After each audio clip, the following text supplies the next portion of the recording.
Fellas, just like that, we are back again for another episode of Who's Fighting. LT, Kam Gee, how you been?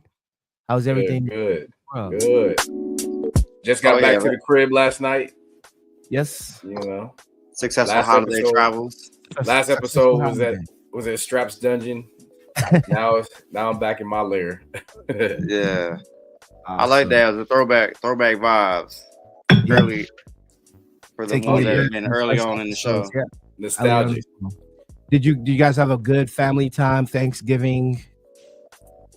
Oh yeah, man, beautiful. See some family. Got to introduce my son to some of the extended family. Haven't met them yet, so all good vibes, man. Oh yeah, All the vibes. What? Friendsgiving, Friends, Thanksgiving, yeah, all the above. all the above. The turkey and everything sit well, or you have to run Man, on the treadmill and shout No, out to burn some calories. unk status. That's shout all I out gotta to the say. shout out to my homeboy, his wife Pinky. She made seafood dressing. Mm, Oh Rocks with Lord. it. Rocks with it. Cajun style. Oh hey, yeah. that's delicious. We call that good eating. Good eating. So, ladies and gentlemen, joining us for this episode. This is a pre-recorded episode, and in this episode, we have a very special guest. Today, we'll be doing a fighter spotlight with our special guest. His name is Willy Kyakonye, and he goes by the Ring Tiger, and he's a heavyweight on the come up, based out of the Netherlands. And let me bring him up. Let's bring Willy up out to the main stage and put the spotlight on our guest Willy and his manager Art. Hello, Willy and Art. How you guys doing over there? We're doing great. We're doing great. Hey, Doing welcome, great. welcome to the Thank show. you. Thank you for inviting us tonight. Say that again. Sorry. I said thank you very much for inviting us tonight. Absolutely, absolutely. It's up. The pleasure is all ours. I mean, we love talking to fighters and engaging in this sport that we love, which is boxing and to mention more. So, Willie, I'll start off with me, asking you questions because me and you share something similar. We are from the same country, Uganda, and we are expats. I mean, the States, and you're out there in the Netherlands. So, let's start off the questions by saying, can you tell us about your humble beginnings and how all this happened? Yeah. About my background of boxing. Yeah, both, your background and then how you started boxing in Uganda. Actually, for me, I did boxing first for self-defense Right. because I was schooling and they used to tease me a lot when I was young. I was skinny. So my school bullies used to tease me a lot and I could not defend myself. I could run away every time. I was a bit scared of boxing. I was a bit scared of the big guys because they could slap me.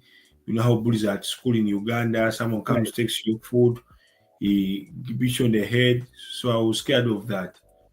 Right. Until when I was moving in Bwaise and I saw some boys who are doing boxing, and my late coach Zebra told me you have to start to do boxing to make you more steady.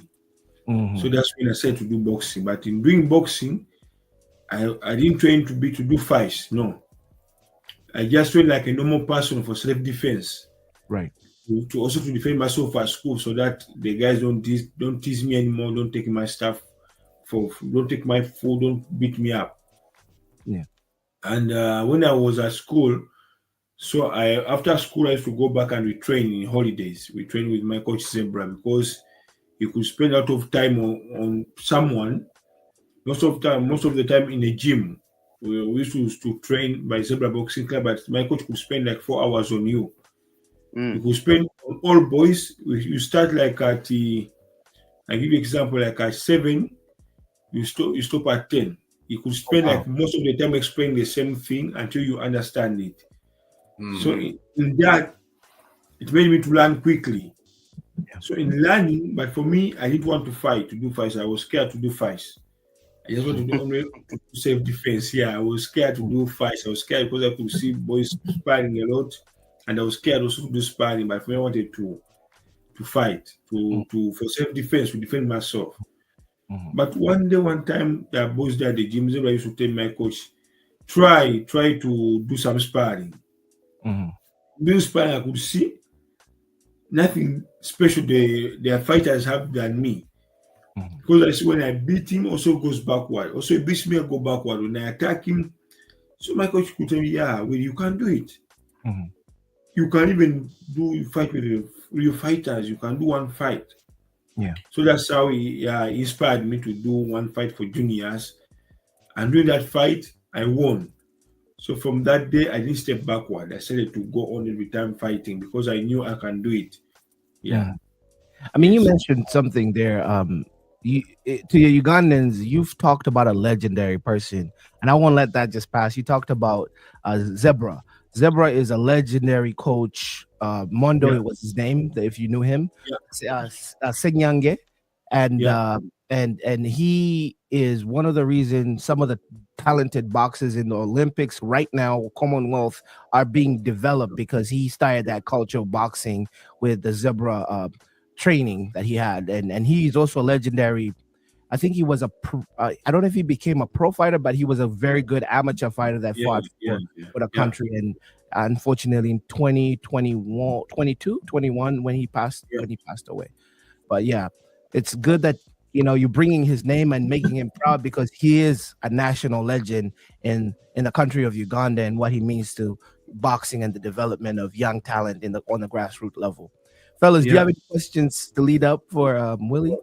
Yeah, I got to follow up because it's funny to hear a championship fighter talk about being bullied early on, and then you're a big, strong man. So just to make that connection is quite is stunning. But I guess your coach inspiring you to get into the ring and fight. Like, what was that feeling like to understand that, hey, I can actually do this? And when did that bullying stop? If you want to go back to that first and then getting that confidence, knowing that you could do this. Yeah. So yes. So what I'm asking is, when did you learn that you belong in the ring and that you could be successful? Yeah.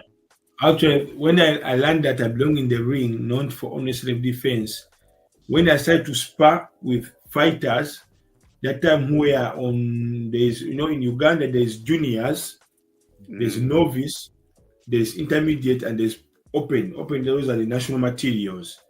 So here in Holland, there's B, C, and A, and S. S is starters.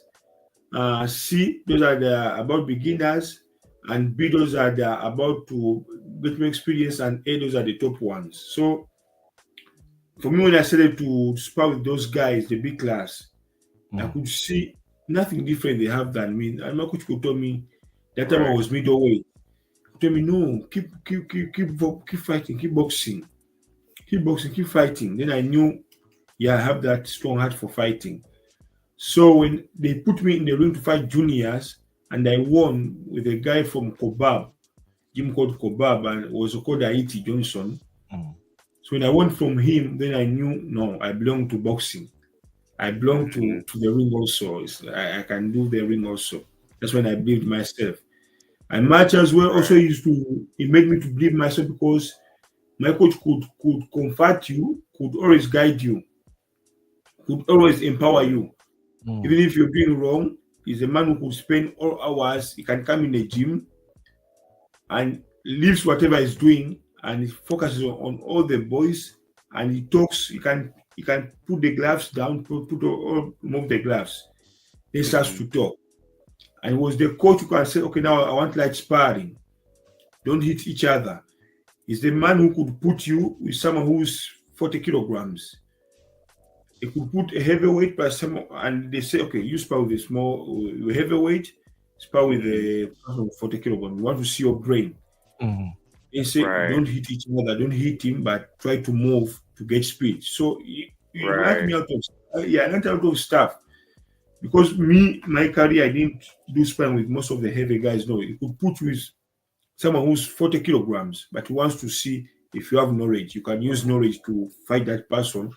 And he could tell you the small person to hit you hard, but you who is big, he says, take it, but try to run away, try to move to get. Right. So that's working on those skills. That I belong to the. I'm interested in your physical progression because you just told me that you were a middleweight. At what age were you middleweight? Because you're a heavyweight now. Now I'm a heavyweight, but I turn heavyweight when I'm here. When I go to my family, that's when I turn heavyweight. Okay. I wasn't heavyweight. Yeah. At what age were you fighting middleweight? What age was that? I think that time I was like 14, 15. Okay. Oh yeah. That's when I was that weight. Yeah. 14, 15, 16, 17, I was that weight. Yeah. But I turned heavyweight when I'm here. I wasn't heavyweight, I was cruiserweight. Okay. Yes. From a skinny little boy. Yeah. Right. Skinny tall. Skinny and tall. So fast forwarding your development as a boxer, leading up to before you turned pro, you did participate in Olympic trials in 2016, right? Yeah. And after those trials, you were like, you know what? I think I'm good enough to start doing this at an elite level as a professional fighter. How did you know that you were ready to turn pro from an amateur background, which I know you had a long amateur background? Yeah, actually, I had a long amateur background because also I fought in Africa. I was number 3 in the All African Games. Mm-hmm. In 2015. I was number 3 in the All Africa. So when I went for the first Olympic qualifications, and we lost. I was with Sula.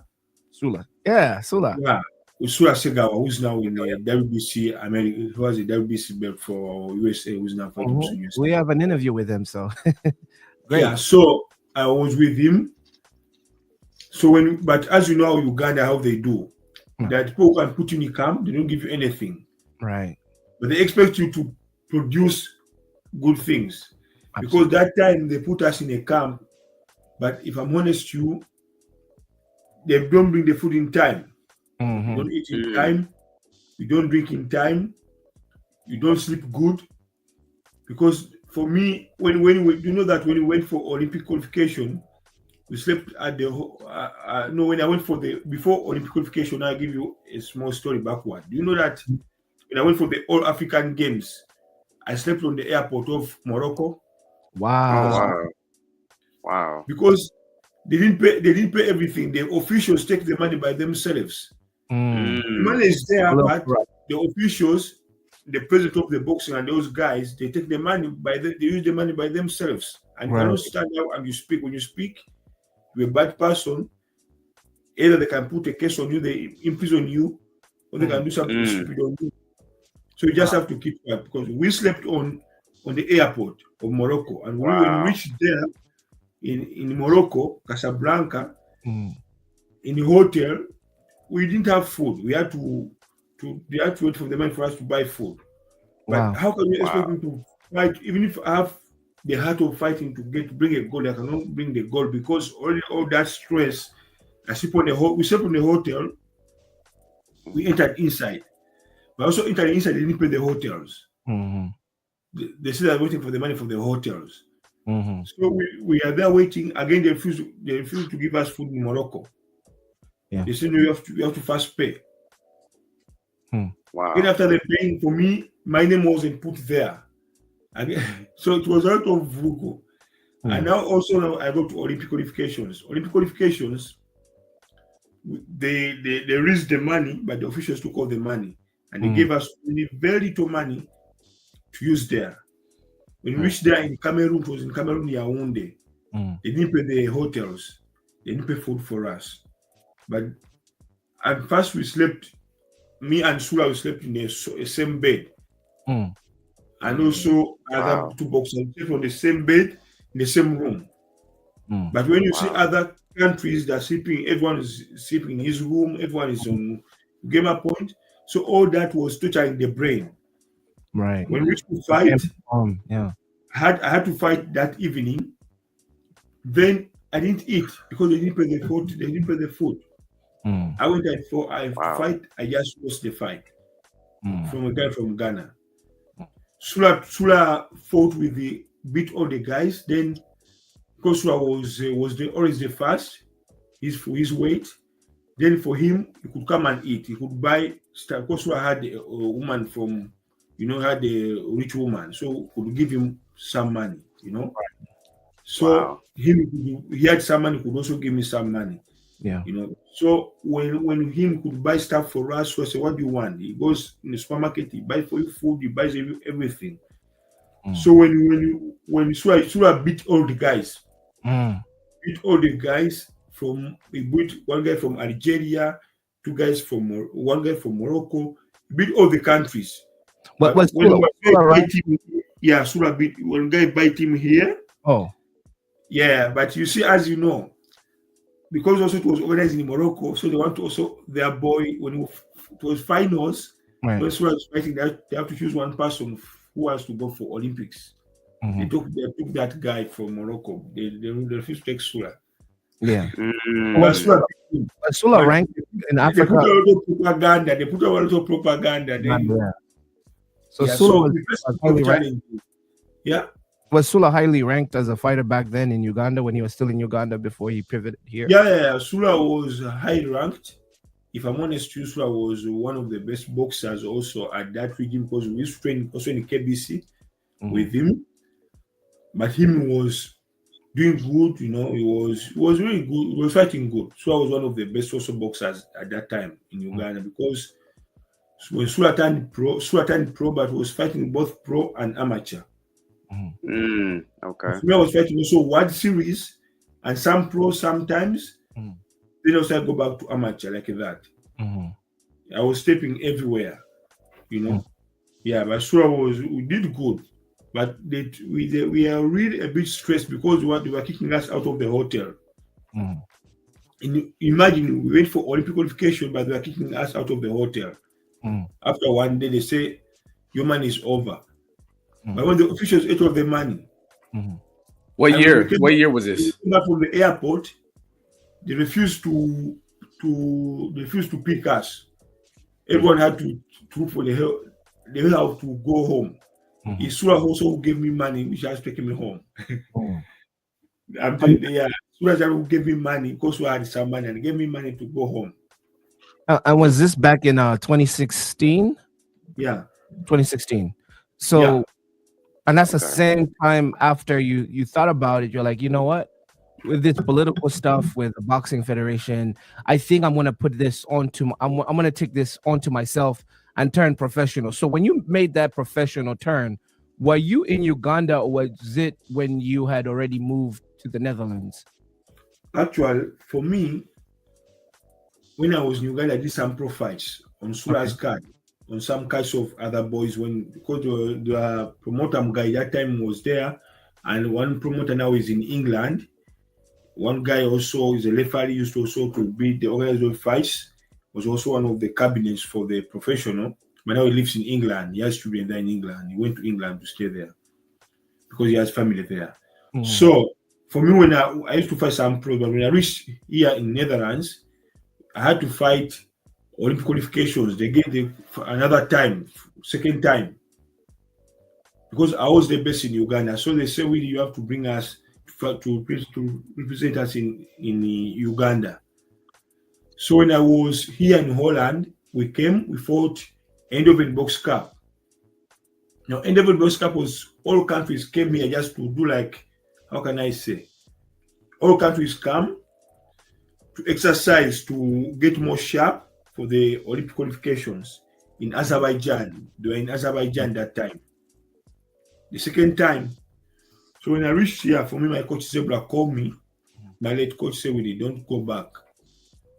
Don't come back." Because also in Uganda, we used to do some things I don't want to put here in air. We used to do some stuff that said, "Willy, stay there in Netherlands." So for me, that's how I came to stay in Netherlands. So in staying in Netherlands, I suffered a lot until I prayed to God and God gave me my family. I got a family. My father, Art Bunimaka, my mom, Petra. Then they were there for me. That's why you could see now I'm progressing. I'm feeling good. I'm in a good life. But before, it wasn't like this. Right. Yeah. To be Yeah, I honest was with you. gonna. I went through asylum, those things. Yeah, it was a lot of things. If I'm honest with you. Yes. Yeah. Speaking about your experience, like coming out of the games in Morocco, and like having that lack of support, you got your man sitting next to you. Can you talk about the support and the environment that you've created since you've been in the Netherlands, and how important that is for you in your career? Yeah. I don't know. What's the question? Oh, Well, I'm asking like your support system. Like you got your guy sitting next to you, and how important that is to have that proper support to have a pro career at this level. Yeah. Now, if I'm honest, my life changed since I got my family here. I became new. I became like, as you know, produce a child. So I became before when I first met my mom, my Dutch mom. I didn't want to do boxing anymore. I wanted to stop boxing to do other things. Because the first time when I met her, she said, "What do you want?" I said, "Oh, can you get me a job which I can do?" Because I was tired of boxing. I was tired of. But my mom said, that time my father was working abroad at who's here was working abroad. Then my mom said, "No, I'm going to talk to Papa. When Papa comes back, then we see. But I want you to continue to do boxing." So that's how I continued also to do boxing because of them. But for me, before I wanted to quit to do other things. Yeah, Art, I have a question for you. Now that we have you here, what did you see in Willy when before adopting him and just taking on this big guy into your home as a Dutch person from from Uganda? You hear stories of we all hear stories of immigrants and all sorts of stuff. What did you see in Willy for you to adopt him as yours? No, first I looked to him as a person because I knew the conditions under which he came to the Netherlands. So that was more to help him to survive in life. And like he said, he told me he was a boxer. Well, I had no affinity with boxing whatsoever. It sounds strange, but okay. He told me that his history. Then he had a box match 3 years ago, approximately. So I said, okay, I'll have a look. And the boxing culture in Holland, it's not that high compared to maybe surrounding countries like Germany or UK. So actually, the money that you get, you almost have to reinvest it straight away to do the next steps. You start maybe even on the events, you're selling the tickets to collect your own prize money. Right. So I said, well, as a professional fighter, you don't let yourself getting beaten up and then you're not making any money, Right. Right. So just to make sure that people would not take advantage. I said, well, let's see what I can do in the sense of creating the circumstances around it, just to make sure that at least you can do your boxing as you should do. Now then, after some time, he found a good coach in Rijswijk, Vincent Stikkelorum. So we're slowly building up step by step the organization with people that we know, and we're doing a lot of in-house. So for me, it is just a matter of taking the stress away, and I'm still learning as well to find out how the box world works. Because we said, there is a website called BoxRec. You can see and follow all the boxes, all the matches that are taking place. But what we try to do, at least, is to come up, but not fighting fights against low-ranked opponents. So each step of the way, we try to find a better one. Right. And that is not always easy, because over time people have learned about Willy, and then to get the right opponents that sometimes on forehand they might already know a little bit that they could be the underdog, but being the underdog means then you need to pay a bit extra. Yeah. So Right. but okay, that is how it works in the professional world in boxing. That everybody is trying to make his statistics and records. Yeah, so it is Right. finding ways. We be getting help from various people that support us along the way, and that is what is happening right now. So since then after Willy got back on his feet and started off again, then we had Corona in between, so that took a bit of a setback again with getting fights. So since let's say last year January, actually we're making steps, and we have some good organizers here in Holland, but they are small. So we are already grateful that we're getting opportunities with them, that they put Willy on the map to get people organized so he can show his boxing skills.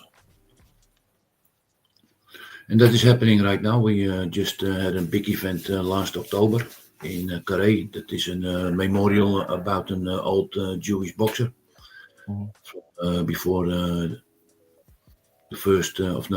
Second World War. So Willy was fighting over there. That went quite well. So we now have another fight coming up 7th of December, coming Saturday. And then next year in February, we just have to see how it works out with the opponent. And otherwise, it will be the Benelux title, or we go for the World Box Federation heavyweight title. Wow, I like that. And then we have another match in March, end of March. Now by the way it comes up through the ranks, we already have the okay from the IBO that he's eligible to also participate in fights or title fights or for IBO. Nice. So everything around it that goes well. So no more stress for Willy. So he can now just fully focus on his boxing. And then where it ends, that it's up to the big guy. Yeah. That's a lot of activity, man. It sounds like you building the infrastructure around them, creating a healthy environment, and just making sustaining meaningful relationships is kind of what you. But that is what you need. Yeah, absolutely. Otherwise you cannot box as a professional. It's true. That is just like you say. You create the infrastructure and you find ways.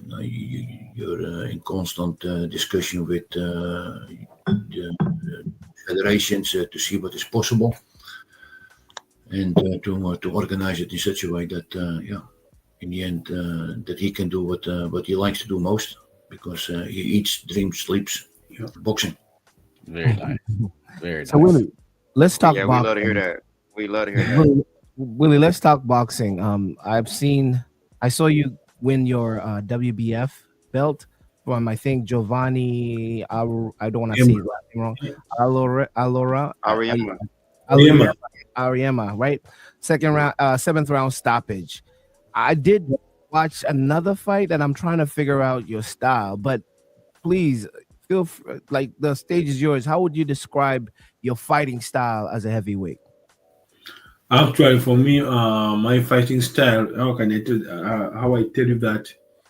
When I was young, my late coaches told me watch a lot of Lennox Lewis, watch a lot of Evander Holyfield, and also I watched out of my amateur fights for my coach.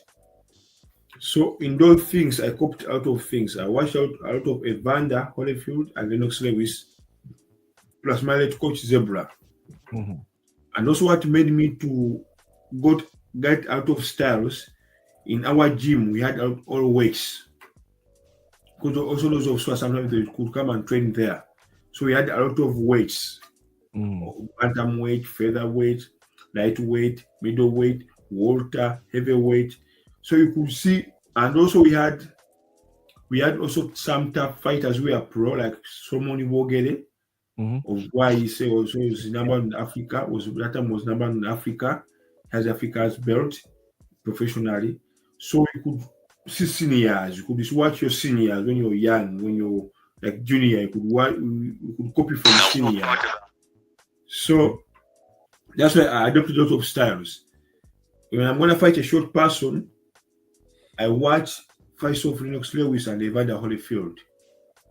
Then I know, okay, I have to do this, I have to use out of uppercuts, I have to use out of range. That's how if I'm gonna watch a fight person still, I watch Lennox Lewis when he was fighting some tall people, and also watch how Evander used to throw his left hook, you know. So I watch most of those people, old school. Yeah, I watch a lot of old school than the latest. Willie, I'm intrigued, seeing guys collect knockouts. I'm a boxing coach myself here in Dallas, Texas, and I'm always intrigued to the regiment, the program that you adhere to in your training. Can you talk a little bit about your day-to-day work and how you're producing these knockouts? Oh, my knockout.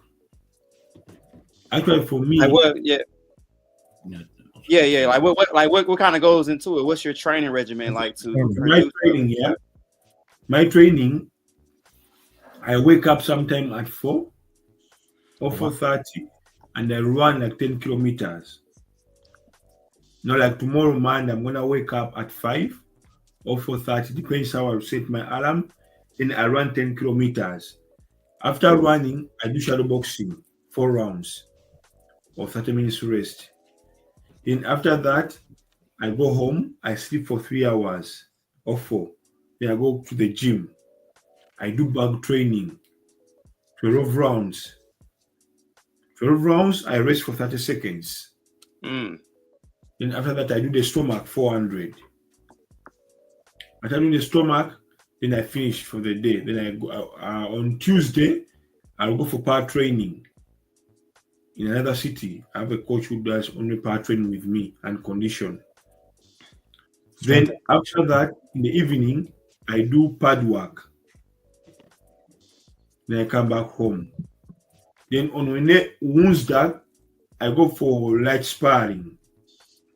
There's a gym for kickboxing. I go there and spar with young boys. Light sparring. But sparring is in the evening at 8 p.m. But Wednesday in the morning, I'm going to do sprints. I go and I do sprints like 12 times or 10 times. Depends how many rounds I'm going to fight. Then after that, I go back home. I eat good. I rest. I do my things I have to do. In the evening, I go for sparring with the young boys. On Thursday, I go for pad training. Or I go to my coach Vincent for pad work.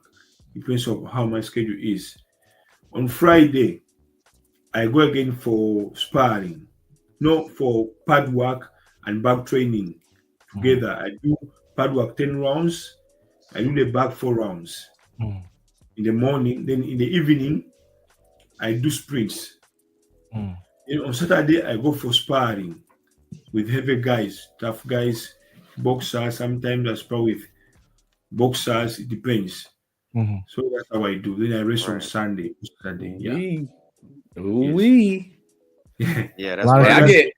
I get geeked out. I'm a track guy, so 10K that's no slouch. That's no slight work. So that's because that's you cross have country. to reach that level of the guys I fight, you have to do extra. Yeah. But when you punch someone, it feels different. When you punch someone else will feel different. I'm intrigued by that. So Art said something when he was talking. He's talked about the culture in Netherlands. Boxing is not the same as Germany or the UK, right? So as a boxer, do you get good work? And when we say work here in America, it's more like, do you get good competition, like whether it's sparring, whether it's meeting? Let's say you're gonna fight. Your next fight is you're fighting a guy. His name is Marco Vucevic, Yeah. I believe. So finding a like for like sparring partner who mimic the style of Mark, right? How is it easy to come across that type of talent in the Netherlands, or do you have to travel to Germany to get good work, as we may call it? Sometimes guys come from Germany and Belgium. Okay. They come at Vincent's gym and do sparring. And also sometimes boys on national team of here, Okay. they come. And sometimes boys on national team from Belgium, they come and do sparring. And each one, if I'm doing sparring, sometimes I get one, I do with him 2 rounds, he rests. I get another one, he does 2 rounds, he rests. I get another one, I can be with 3. Each one gives me 2 rounds, like that. And you're not taking any Gauntlet. breaks. They're the ones taking breaks. You're going nonstop. Yeah, Wow. for me, I don't rest. For me, whenever I do 2 rounds, if I fight one gives me 1 round, he rests. I do every opponent 2 rounds. I finish you 2 rounds, you go out. Another one comes. I do another one 2 rounds, he goes out. He rests. I come. That's also how I do sometimes sparring. And this is That- like that- 5. It's 5 minutes in the gym, right? Yeah, Yeah. we do 30 seconds rest. Nice. I love that, man. I love that. Yeah. Hey, real quick, the activity. I think the activity strap is probably where he finds his quality work. Right. But just for the record, this is the first time I've ever went to Box Rec and seen 2 fights scheduled. It happens. It happens here and there. Yeah. Yeah. Yeah. No, it is not that very uncommon, but like we said, we have been preparing this already for a long time. So the events are as they are scheduled here in the Netherlands. So we also needed a good streak this time. Right. So we are just taking the opportunity for all possible events available at the moment in the Netherlands, and it just turned out to be that as of October, all the matches are approximately within call it 7-8 weeks in between. Nice. So when we play spades over here, we call that 2 and a possible. No, but this on the other hand, you have to understand that this also you stay in the flow.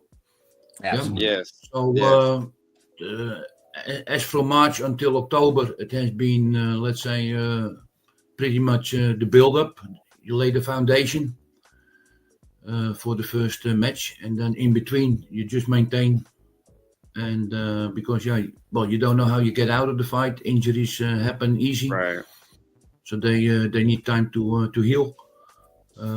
Sometimes you need to take it slow a little bit to take your rest, and then you do 2 weeks, let's say steady, and then you pick it up, and then the last week you slow it down a little bit again, and that is how we approach the fights at the moment. So. So far, like I said, luckily out of the first fight, he came out all right. We'll see how it goes Saturday, and because actually for the other 2,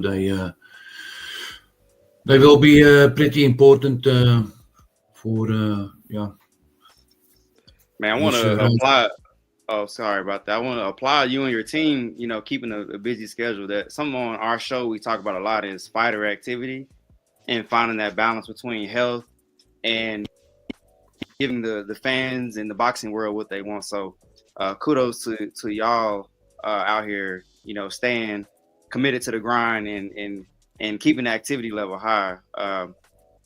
as you go into the next fight, what are some things that you want to show the boxing world or show yourself as you go into your next fight next Saturday? And for me, KO, that's what I'm going to do now. I've started to punish them now until, it's the time now to shine. So anyone who's going to come across KO, who's going to come across KO, until the top dogs. Yeah, Nice. that's what I can only tell you now. Ha. No time to play games now. Only to destroy. I like Love that. Yeah. So I know your next fight, as Kam said, is next Saturday. And I never want to ask this from fighters because I want you to focus on your next fight because that's the most important thing. But in the future, do you ever see yourself transitioning to the United States and fighting out here? And how would that look for you and your team? Definitely God willing, because with God everything is possible. I'm a person who prays to God every day. Soon we shall be there. Even next year we can be there. So God always does things different. Yeah. We are now in the top 10, in the top 100 ranking, right? Whereby I'm needed to fight there soon. USA, in England, USA. Actually, USA, I'll be there. Even next year I can be there, God willing. Because God, they how to sleep today, tomorrow is going to be another day. Friday is not going to be the same as with Thursday. And Tuesday is going to be another day. So God always changes things. But for me, what I guarantee you, one day I have to be there. Nice. Yeah. Not only one time, but several times. Several times. I would say, Europe has probably the best heavyweights at the moment in this generation. You look at the Daniel Dubois, and you look at Anthony Joshua's. You look at the Martin Bakole, who fights out of Scotland or Ireland. I forgot, but he's the Congolese guy, Bakole. Yeah, Martin Bakole. Yeah, he's fighting out of Scotland. Yeah, Scotland. Then you look at a bunch of the Russian heavyweights. And then I don't know where Zhang fights from. I think he's from China. He fights from China. He lives in USA, but he's from China. So I don't see a lot of big competition for you out here besides the Big Baby Miller. And who else, fellas, help me out? Which other heavy US? Ijagba, maybe. Yeah. I was with him in the African Championships. Okay. Yeah, I fought some guys from him. He was fighting super heavyweight. He fought with Sekabembe. Sekabembe was fighting super heavyweight from Uganda. So I fought the person who was fighting heavyweight 91 from Nigeria, and I beat him up. So him is there. There's also another boy, the same team, also is called the Big Baby. Jarrell Miller and Jared Anderson. They are there to beat them. You got the same. People are there to beat. The big boys are there. Yeah, the big boys are here. But I'm really intrigued with the European heavyweights. You guys have boost boxing. To be honest, USA and England, they boost boxing. So if you're gonna fight USA, it's a big pressure. Absolutely. Even if you don't fight on the top 10, but if you fight someone like number 20, in USA it's big, because USA is one of the biggest countries in boxing, and for them they promote it in a very different way. Because now if you see Big Baby Miller, they were boosting him a lot, but it's not special. It's not special. Woo! Yeah, I love it. If you're honest, if you see also. We watched the fight. I would love to see you fight him because we saw that fight with and you know what? I would love to see you fighting him, and those two styles just mixing, and that would be amazing for the country of Uganda, the Netherlands, your family. That would be now if you see their ranking. Yeah. Now, okay, now I'll give you an example. You see Deontay Wilder's ranking, Deontay Wilder. Yes. Now, if you see his ranking, is number 35 in the whole world. Right. If you can check now, it's number 35. Right. On box, right? Yeah. on the box weight. I'm 93. Mhm. And next year, after 2 fights, I'm gonna be like number 40 or number 50. Mhm. Which means I'm not very far. That's what I've told you. With God, Mhm. everything is possible. Mm. Tuesday is not the same as Amen. Wednesday. Wednesday is not the same as Thursday. God can change something like this with 1 minute. Oh yeah. Just not only one shot. Mhm. I've told you in US, even if you fight someone who's number 15, it can be hard in the whole world Mhm. because USA is big. You see, Right. Martin Bakole was always beating people in the UK. No, they didn't know him. Mhm. But me, I knew him from amateurs. Mm-hmm. Yeah, I knew him from amateurs because also before he went to Right, South Africa, we fought in Congo Brazzaville. Mhm. But he lived in Scotland, but no one knew him. But he was a good boxer. He beat all those guys, those of Anthony Joshua inspiring. He beat all of those ones, but he was down. But when he came to USA and challenged that boy, he got a name. That's Mhm. how now people start to know him that this guy can beat up people badly. Mm. But me, I used to tell people that guy Martin Right. Bakole can beat Anthony Joshua, can beat those guys, but with your lying. They could not take him serious. But for me, I knew what I'm saying because I knew the guy very well. Personally, I Yeah. knew him and knew what he can do. Right. Right. Right. Yeah. Right. So USA, if you beat only one person, your name can be everywhere. Skyrocket. Yeah. Yeah. I got a question. Go As a ahead. heavyweight, you were very transparent about your training. I'm kind of curious about your nutrition. Like, what's some of your favorite meals that you enjoy? Actually, for me, I like to eat chicken. I like to eat meat, and I like also to most of the time I like to cook myself. Okay. What's your Because favorite dish? if I eat, people can give you something very small. If you go to a Mm. restaurant, someone gives you something like this. They will tell you That's something not else. enough. It's not enough. It does nothing. But for me, if I cook myself, I can eat for the whole day. Even tomorrow, I eat. Yeah. Yeah. Yeah. If I cook my dishes, I know. But if you go other people that say okay, good food, what they call good food, something very small. Yeah. Right. Yeah, Mm. look at that doesn't work for me. What's your favorite dish to cook? I like to cook rice and chicken, or I like to cook. There's what they call posho. How do you know posho? Yeah. It's kind of like if Maize you flour, maize it's flour. if you know what fufu is kind of, but not really. Yeah. Fufu. You know, So like the one so that I you eat grab with and you chicken or with put meat, stew in there, any roll sauce or beans. Yeah, it beans. depends. Yeah. Yeah, for me, I cook myself. I like it so much. Very nice. Yeah, that's carbohydrates heavy. Yeah. Yeah. Yeah. Question for you. I've done some research about your coach. I mean, your trainer, right? Coach Vincent Sticolorum. Yeah. And Yeah. I noticed he also does kickboxing. Isn't he No, a only kickboxing? boxing. Is only boxing, not kickboxing too? No boxing. Yeah. Okay, No so boxing. maybe I looked in the wrong Yeah. facts. I was going to ask. The reason why I wanted to ask is the Netherlands has a very rich history in kickboxing, Yeah. Dutch style, right? And Yeah.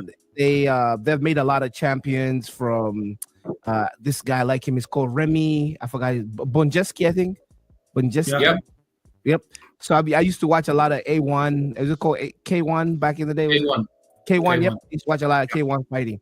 Would you, Willie, if boxing was, if there was a contract that was thrown on your table, hey, come on to the kickboxing side, mixed martial arts side, would you make that pivot? You look at people like Francis Ngannou, other Africans like that made a good, career in that world as boxers. Would you think of doing that? Actually, if I'm honest to you, I can send you some videos. I beat them, the kickboxers, but the only thing I can do, I cannot keep. I cannot keep because my legs, I have injuries with my legs. Right. But if they say that here, yeah, why not? I beat them in Spain. If I was Dana White and I give you a UFC contract right now, Yeah, as a boxer, you take it. I take it. He's staying on My his man. feet. He's My What man. straight. God, what God brings, I go with it. My man. I mean, Yeah. while we're sidetracked, you're 6'6". Did you ever try basketball? Yeah, he No, played. I failed. Those are the games which I failed. But I tried, but it won't work out. Oh, man. The only game which I did was volleyball. Volleyball. That was the next question. Okay. Yeah, I tried basketball, it failed. I tried football, it failed. I cannot understand it. Mm, Seems like you've been a great goalie. right. He's a goalkeeper. Yeah, definitely. Yeah. 6'6". Maybe that, but I tried football all my life, it failed. Yeah. And where the place where I come from, it's a place of legends where we have a lot of legends of football. Yeah, football. Yeah. When I was young, also I used to admire some people who are playing football. I go to the football pitch, but I could try, but I failed myself. Yeah. But luckily, I you found a sport that meets your size and your Yeah. abilities in Yeah, boxing. I failed, to be honest too. Well, We are playing I don't understand which person is playing. Yeah. well, Willie, we are coming to the end of the show. Do you have anything that you'd want to share with the audience? I know we have your banner moving around. It's Yeah. a running banner with your Instagram. Do you have any other social medias you want to share? Your website? Any of those? We can put them in the description below on the video too, if you want us to do that. But feel free to share. Yeah, okay. I think I sent you the website. Yes, I do have. I have the link to the website, so I can put it in on the description Yeah. too. But that is something we update on a regular basis. Nice. Just a little introduction about Willy, his fights, his upcoming fight. There's a little bit of history, and of course, the sponsors that we have, and some of the people where he does the training, because he's doing. Besides preparations for his own career, he gives boxing classes at 3 different places at the moment Nice. during the week. And then we have the preparation for 2 people ongoing for the charity, and that you will all find it on the website. Very Absolutely. Nice. Very nice. Well, thank you very much for joining us on episode 36, Artist. I was going to say Artist Spotlight, but Fighter Spotlight. Willie, we want to see you rise all the way to the top, and we want to be one of the first people to have sat down with you on the way there. And when you get to the top, please don't forget about us.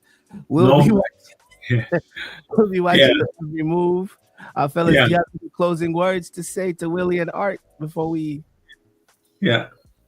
No, it has been great talking to you guys. We can't wait to see you stateside. Yeah. But now, like you said, maybe after March, we'll see where we are, and then we maybe can do a follow up on this one. Yeah, definitely. Yeah.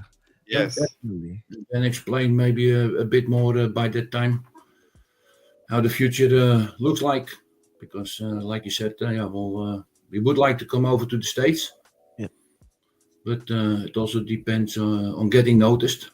And actually, with you guys, it's our first introduction to a show. Nice. Not many coming by as well, but at least hopefully this might be the start of something interesting for the future. We surely hope so. You know, they say with fighting, it's the fighting is part of it, but also the story behind the fighter and how the fighter sells their brand is a big thing. So Willie, I do encourage you to do more shows. You have a personality and you have a great story. Going on your website, reading about your whole transition from Uganda to the Netherlands and how you've grown as a fighter and developed. It's a wonderful story. So please take advantage of that, because I've seen fighters use social media and take their ranking to the top, because now they have an audience, and fighting is not about just talent, it's about making money. So if you're having an audience, promoters are going to put you on their cards and you're going to catapult with your career. So Willy, can't wait to see you out there. Hopefully, everyone can see your personality. You're doing our country proud. Uganda, as a fellow Ugandan, man, I'm so proud of you of what you have achieved this moment, and what you're going to achieve in the future. Yeah. With that being said, ladies and gentlemen, it's been another episode of Who's we Fighting? appreciate you. Who's all. Fighting? God bless you. All right.